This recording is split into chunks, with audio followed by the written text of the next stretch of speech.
শর্টকাটে কি করবো, প্রথমে দেখো 3 এর পাওয়ার 71টা কমন নিয়ে নেবো, ঠিক আছে।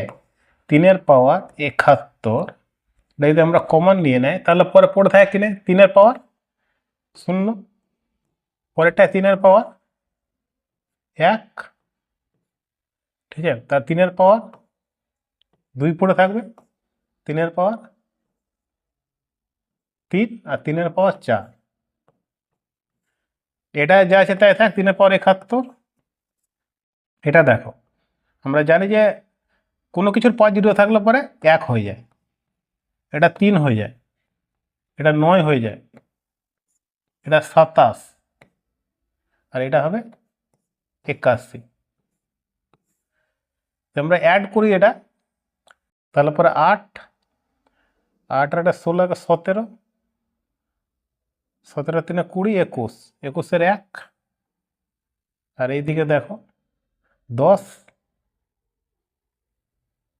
11 12, মানে হচ্ছে 121,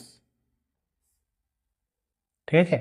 এবার আমাদেরকে দেখতে হবে অপশানের মধ্যে 121কে কোন সংখ্যা দিয়ে ভাগ যাবে, সেটা অ্যান্সার হয়ে যাবে।